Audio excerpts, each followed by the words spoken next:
Greetings and welcome. We are in Junior English, and our anticipation now is to talk for a few moments with you about a famous American play by a famous American writer. The writer is named Arthur Miller. Arthur Miller. And the name of the play is Crucible. Crucible. Now, I know that you have a handout in front of you that summarizes the plot line. Miss Laird, in a few moments, will be going through that plot line with you, just so that as you prepare to watch the play, you have some sense of what's going on. But what I want to do first is I want to set up this play. I want to give you a sense of what's going on. Let's talk history for a few moments. And again, while I'm talking, you're just taking notes, putting stuff in your own words. Let's talk history for a few moments. The 20th century started in 1900. It was a century that began with great optimism. Science was going to save the world. Literally, you could find essays where people wrote things like, there will never be in the 20th century a starving child because we can grow so much food. There will never be war. There will never be nasty things happening. There will be no more poverty. We can build houses forever. Unbelievable. 14 years into that century, 1914, you have the worst imaginable war. Horrific. In fact, in England and elsewhere in Europe, it's still by the old-timers called the Great War. World War I. Horrific number of people died. And are you ready for this? Technology is one of the primary reasons for all of the death and destruction. So, for example, airplanes, the really early form of airplanes, start flying during the First World War and dropping what we will call mustard gas out of their open cockpit planes. When they land, they explode, and a clear, sometimes yellow-colored gas attacks the lungs. Are you ready for this? That weapon is so bad in 1914, it is illegal today to use that weapon. And yet it was used in the First World War. And tens of thousands of people died in a single day in that battle. And people are stunned by that. And Europe and America goes from really high hopes for the 20th century to not so high hopes. Then, in the 1930s, we do the dance all over again. This time, not the First World War, the Second World War. In that war, 8 million Jews alone are exterminated. 8 million in 4 years. Less than 4 years. 8 million. And how is it that most of them die? Well, many of them die, of course, in the work camps. And technology is there used to see how many they can kill in a single hour. There are statistics that are kept to see which death camp can kill the most in a single hour using technologies. By the end of the Second World War, the challenge is, how are you going to end this war? Because America is now involved. You know that, of course, what brings America in is the dropping of the attacking of Pearl Harbor in Hawaii, and then the United States gets involved. And then the challenge, of course, is, how are you going to end the war? The answer is interesting. The way you end the war is technology. A special kind of technology, a special kind of weapon.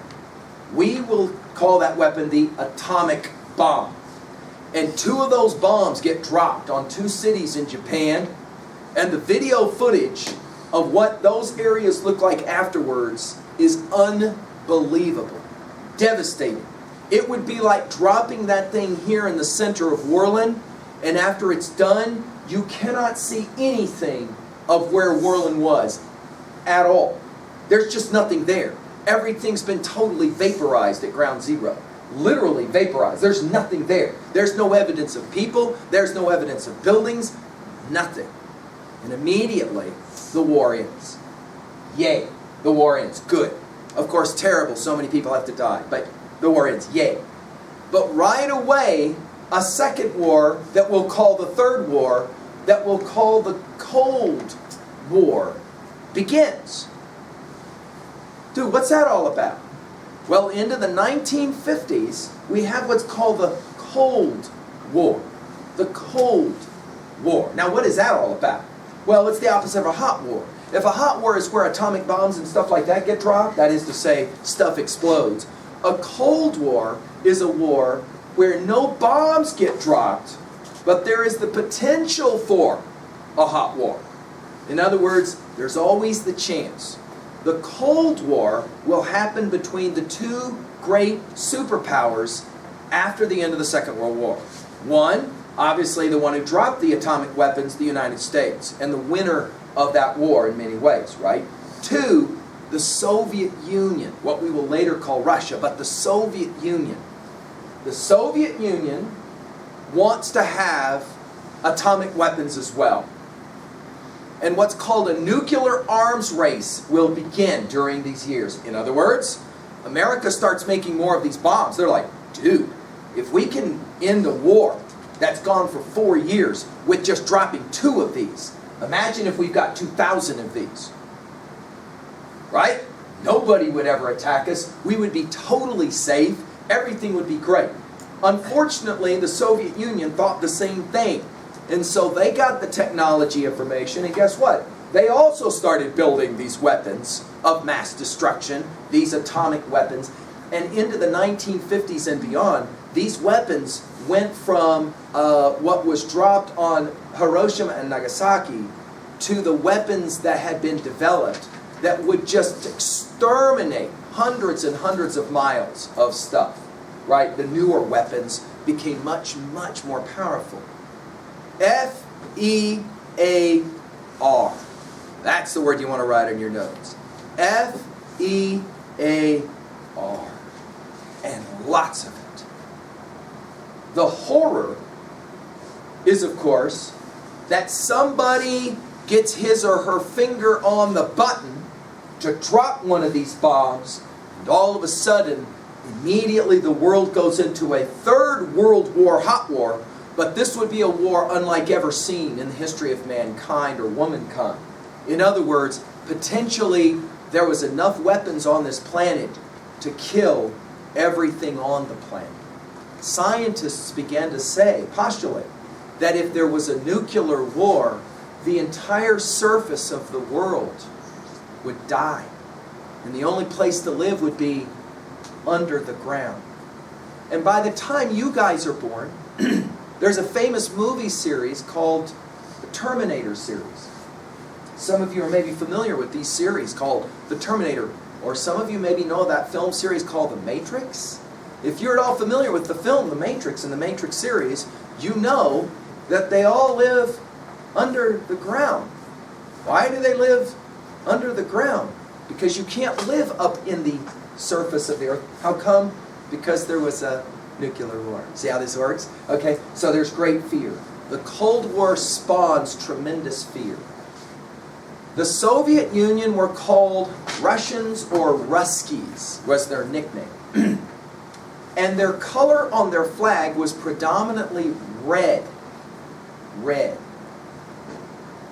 A few years into the 20th century, Russia had a political revolution that you want to write down called a communist revolution. Communist revolution. There was a German philosopher named Karl Marx, M-A-R-X. He wrote a very famous series of books and essays. One of the most famous was called the Communist Manifesto. And there was a revolution in Russia that brought to power the Communist Party. And slowly the Communist Party began to build in strength, so that by the time of the Cold War, the United States, a democratic nation, and the Soviet Union, Russia, a communist nation, were at odds with each other. S-P-Y. That's the next word you want to write down. Spy. S-P-Y. There was tremendous fear on both sides of the oceans, right, about spying by Americans on the Soviets, by the Soviets on the Americans. And there began to be talk in America of the way Russia would destroy America from the inside. I'll say that again because it's such an important point. Americans began to fear that the end of America would happen because the Russians infiltrated the country from the inside. They wouldn't attack with atomic bombs from the outside first. They would attack from the inside. How would they do that? By putting communists, or the nickname was Reds, R-E-D-S. Reds, meaning Russians. These communists would infiltrate our political systems, our entertainment systems, our financial systems. And while Americans were kind of like la-ti-da, Russia would take over America. And before you knew it, Russia would own America, and America would become communist. Major fear, major concern.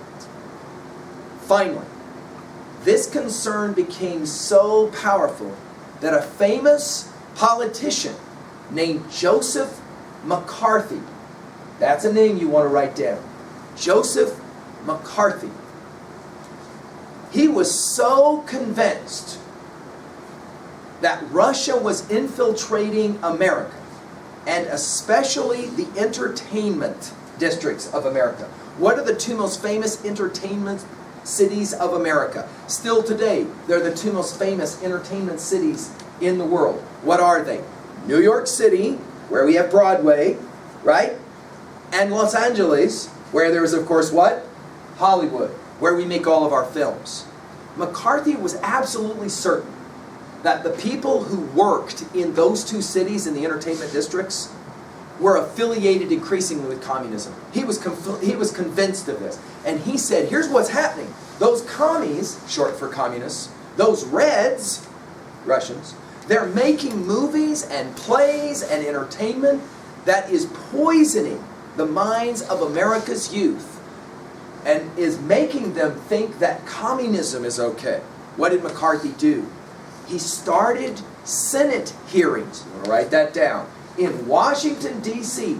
No kidding, I'm not making this up. He brought people to Washington, D.C. He put them under oath.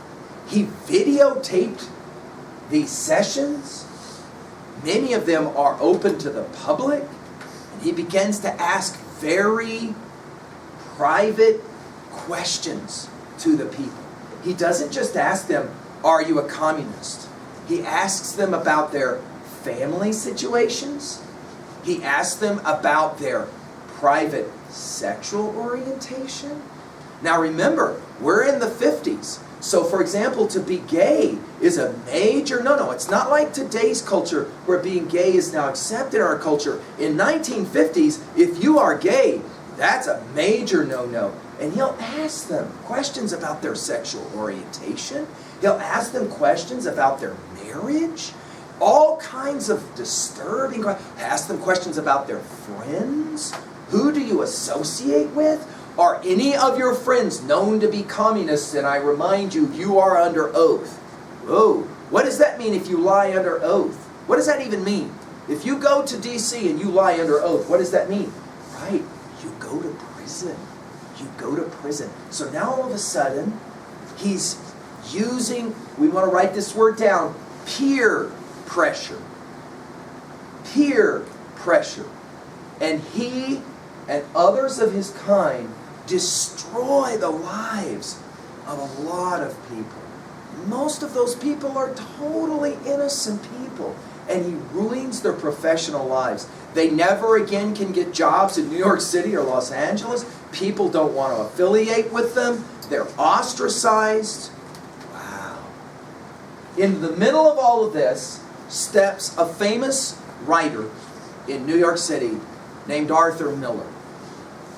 Arthur Miller is watching what's happening and he's deeply concerned. Some of his closest friends have been attacked. He's deeply concerned. But he realizes that if you speak against what's happening publicly, they will attack you. So Arthur Miller sits down to write a play.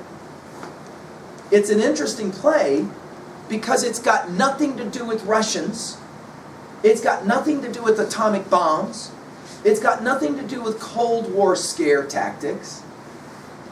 It's got to do with the Salem witch trials. What? What are the Salem witch trials? Well, let's talk about that for a moment. Miller studies history.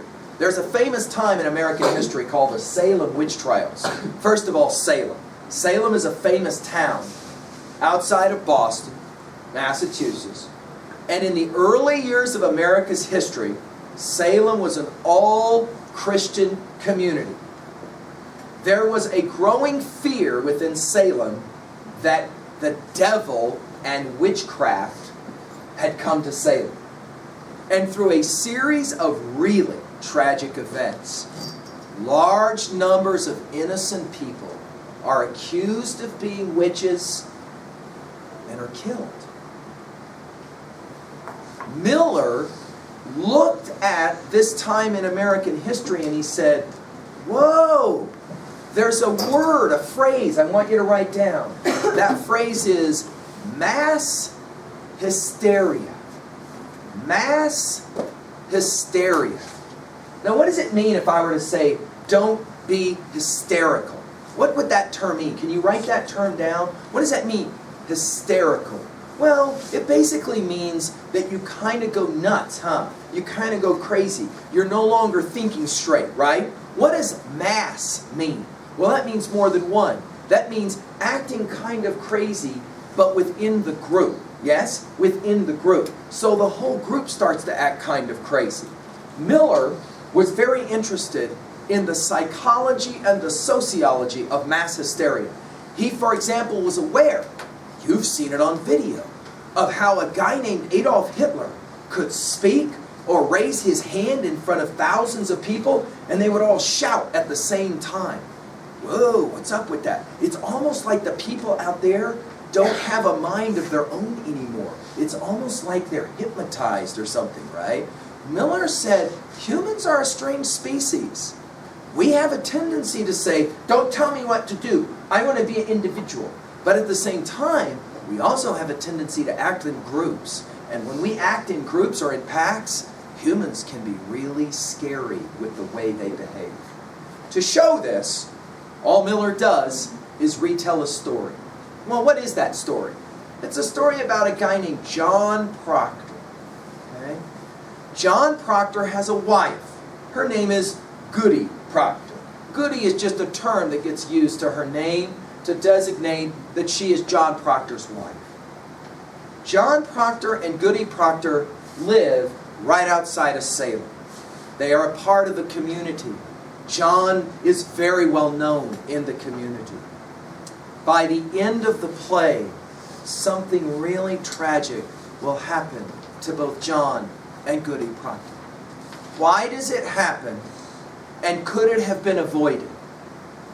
Miller writes the play. He produces the play in New York City on Broadway. People come and watch the play. It doesn't take them long to figure out, oh, this is not really a play about Salem at all. It's a play about McCarthyism and the Red Scare. Right. So as you watch this play, you're going to watch this play from two perspectives and you're going to write this down. One, we often will study this play simply for its historical value. In other words, what was going on in Salem? Miller follows not completely historical fact, but pretty close. He went back, for example, and he studied trial records of this time period of the Salem witch trials, right? And he's able to put together enough information to create a play so that when we watch the play, it kind of tells us a lot about what America looked like during this window of time. So, historically, it's a pretty valuable play for us. But two, this play is also studied for its political reasons. That is to say, it says a lot about the time of McCarthyism. By the way, to end that story, ultimately, Joseph McCarthy is taken down. People do not want to have that level of intrusion into their lives. They do not want to be manipulated with fear anymore, and McCarthy loses his quest to try to find communists, and ultimately he is discredited. But what about all of the people who were already damaged? Their reputations ruined. What about those people? Most of those people never get those reputations back, right? Because you notice how it works at high school? The new girl shows up. All it takes is one girl to say something about her. Notice how often that has something to do with sexuality. Have you noticed that? It's not that she's not a very nice girl. It's, I heard she slept around, right? And then what happens? It goes from one person to another person to another person, and 1 week into the time at World High School of the new girl, all of a sudden, I heard she slept with 100 guys in the place she could. And now nobody wants to talk to her. And now nobody. And a lot of times, who starts a rumor like that? Another girl. Who doesn't like the new girl? Who wants to jack the new girl? How can you jack the new girl? 2 ways. You walk up and just go, I don't like you here. That's one way. There's another way, and it's way brutaler, isn't it? It's way more brutal. All you got to do is say something about the girl's reputation, right? And then start talking, right? And then all of a sudden she walks in a lunchroom, or she walks in a restaurant, or she walks into class, and everybody goes, what's it like to be that person? See how that works? Group psychology is always interesting to study it on stage, to study it in our play. Group psychology. How is it that the psychology, the sociology of the group can be really, really nasty? And it works in really disturbing ways. So that by the time somebody's reputation is jacked, there's no getting it back.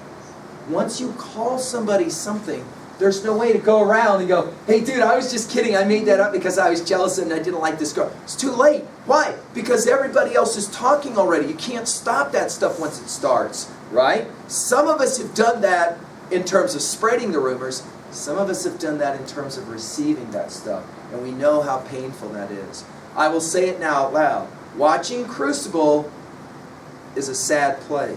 It's what we call tragedy. It isn't going to make you laugh.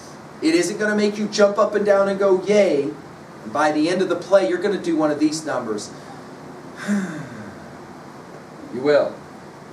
But the next time you get ready to jack somebody's reputation by just, well, I don't know if it's true or not, but I heard. Do you know what somebody told me? The next time you get ready to do that, you might for a split moment, through your brain, remember what happens in this play. And the way this play ends so tragically. Okay? Now to finish.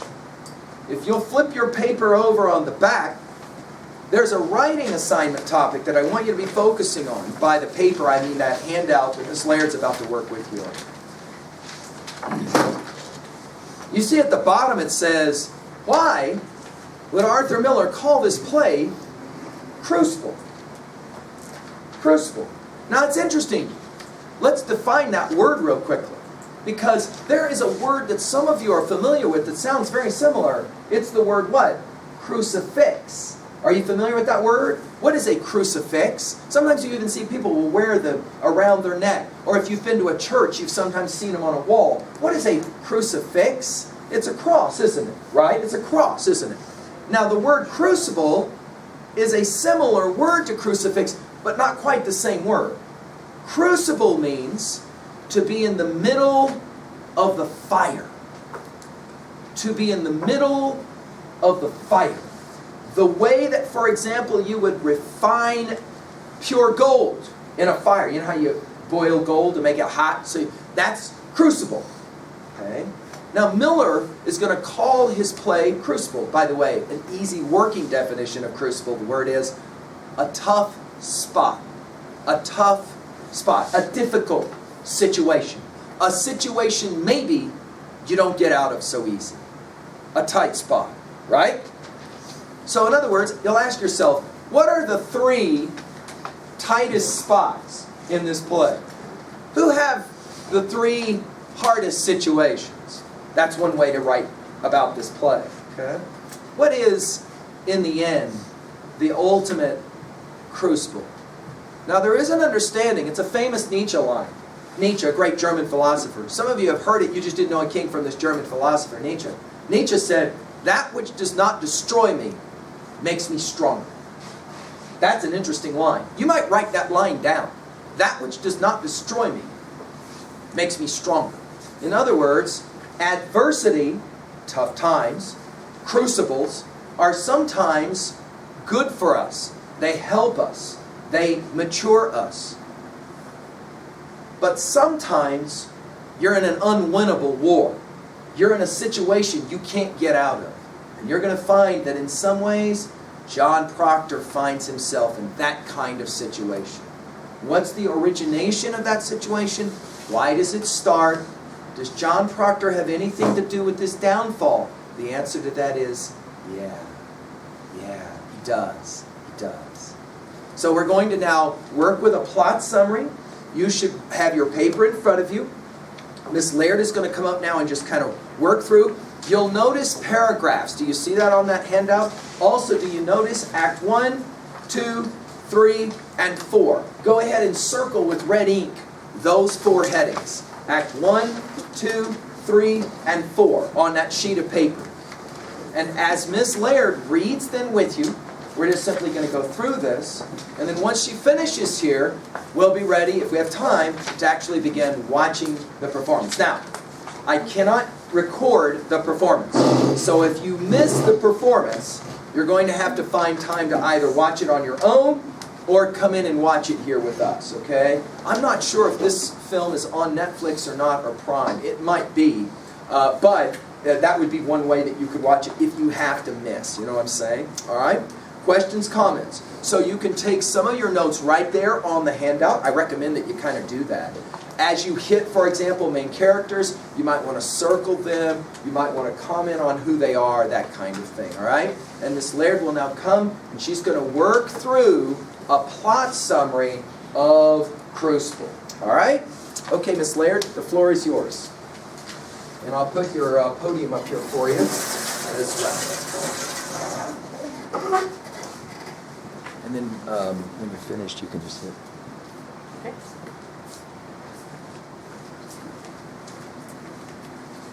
Oh, before you begin, these are for both sessions from all right, so as people leave, you'll serve them. Sure. Like Okay. if we have any left over, you can use for tomorrow. All right.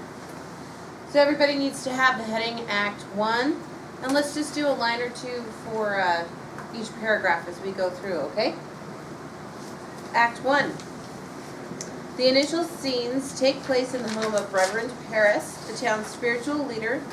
His 10-year-old daughter lies in bed, unresponsive. She and the other local girls spent the previous evening performing a ritual while dancing in the wilderness.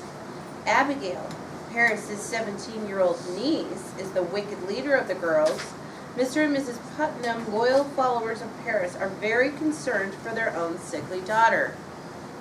So, real quickly, what you guys should have down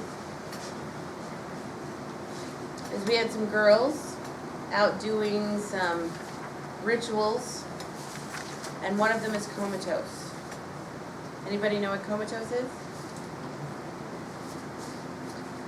The Putnams are the first to openly suggest that witchcraft is plaguing the town.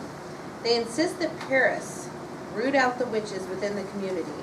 Not surprisingly, they suspect anyone who despises Reverend Parris, or any member who fails to attend church on a regular basis. So they're already kind of identifying things that they think people who are involved with witchcraft might have. They don't go to church, they're not friends with the Reverend.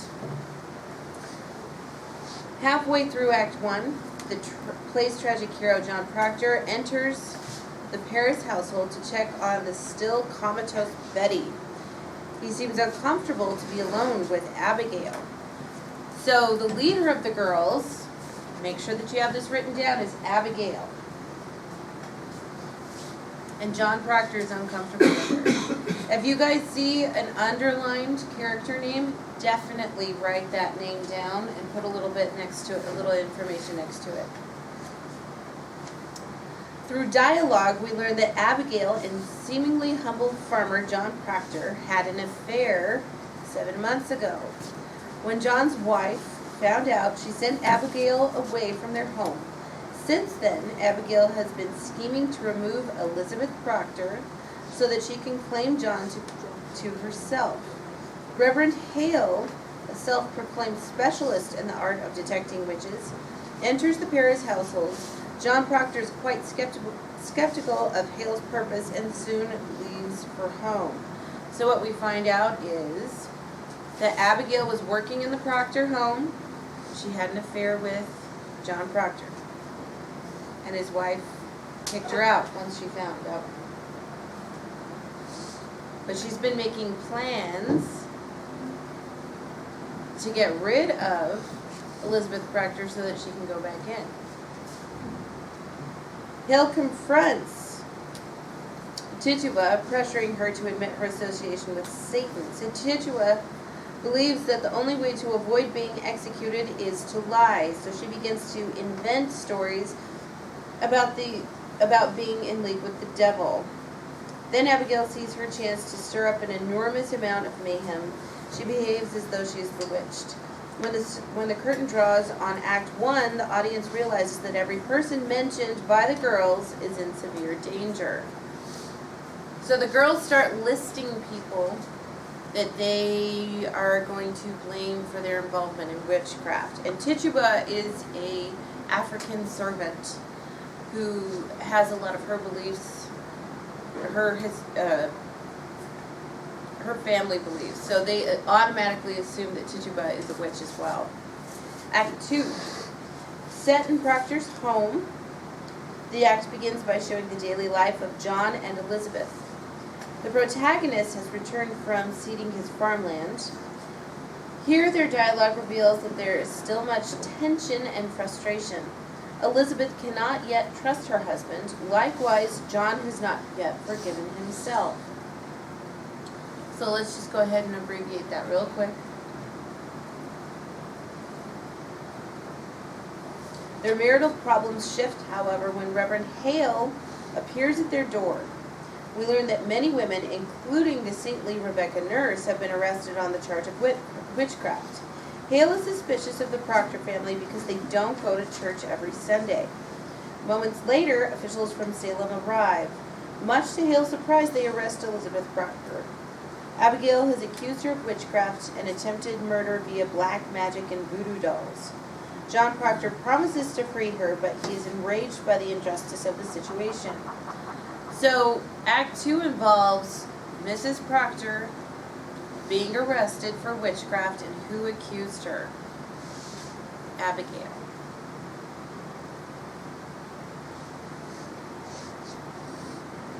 Okay, next setting should be Act 3. John Proctor convinces one of the spellbound girls, Mary Warren, to admit that all of their demonic fits have been pretend. The court is overseen by Judge Hawthorne and Judge Danforth. Make sure you get those names down. Two very serious men who righteously believe that they could never be fooled. John Proctor brings forth Mary Warren, who very timidly explains that she and the girls never saw any of spirits or devils. Judge Danforth does not want to believe this. Abigail and the other girls enter the courtroom. They defy the truth that Mary Warren tries to reveal. This charade angers John Proctor, and in a violent outburst, he calls Abigail a harlot. He reveals their affair. Abigail vehemently denies it. John swears that his wife can confirm the affair. He emphasizes that his wife never lies. So Proctor gets a hold of one of the girls and brings her to the court, and she says, it's all made up, we've been faking everything, it just got out of control. Meanwhile, Abigail, who is the mean girl, is telling all the rest of them what to do, convinces the rest of the girls to keep lying.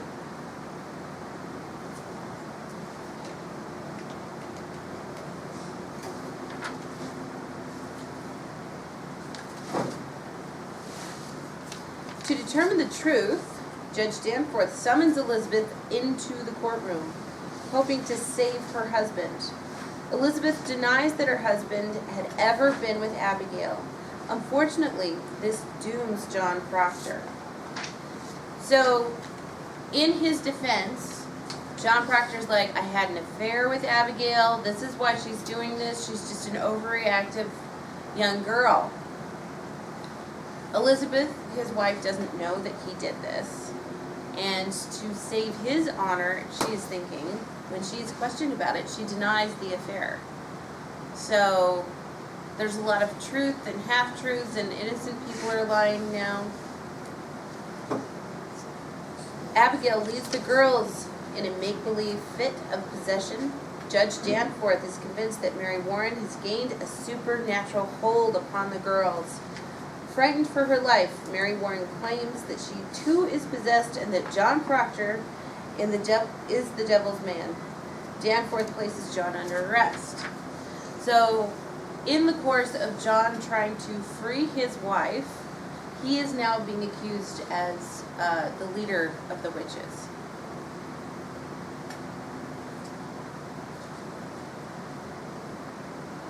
Everybody should be taking a lot of notes here. This is your packet for today. Okay? Act 4, 3 months later, John Proctor is chained in a dungeon. 12 members of the community have been executed for witchcraft. Many others, including Tituba and Rebecca Nurse, sit in jail awaiting hanging. Elizabeth is still incarcerated, but since she is pregnant, she won't be executed for at least another year.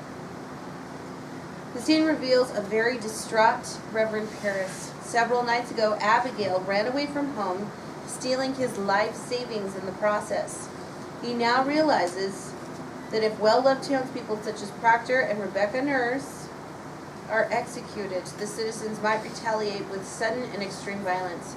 Therefore, he and Hale have been trying to solicit confessions from the prisoners in order to spare them from the hangman's noose. So at this point, Abigail has robbed her uncle, the Reverend, who's been going around accusing these people, and taken off. And in order to save their lives and for them not to be hung, they have to admit to witchcraft. Now, these are really good Christian people. Do you think that they're going to admit that they were participating in these rituals? No, these are little housewives. So, in order for them to just stay in jail and not be hung, they have to admit to it. And none of them are going to do that. Rebecca Nurse and the other prisoners choose not to lie, even at the cost of their lives. John Proctor, however, does not want to die like a martyr. He wants to live. Judge Danforth states that if John Proctor signs a written confession, his life will be saved. John reluctantly agrees. They also pressure him to implicate others, but John is unwilling to do this.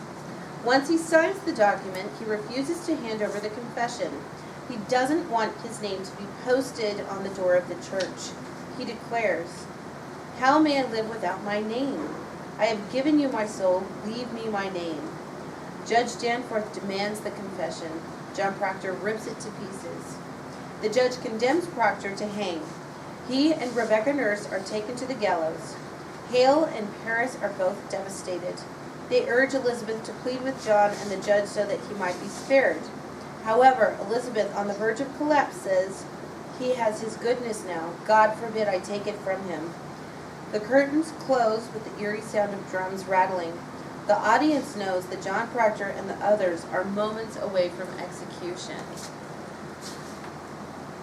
So there's a lot of back and forth between John confessing and not confessing to having been involved. He's like, "All right, I'll admit to it. My soul is black." But they want to put his name on the front of the church, and that's what he means by "you can't take away my name," because that's public, that's for everybody to see, right? That's official. When it's written down, it's official. So he refuses to confess, and in the end, he is hung for the witchcraft.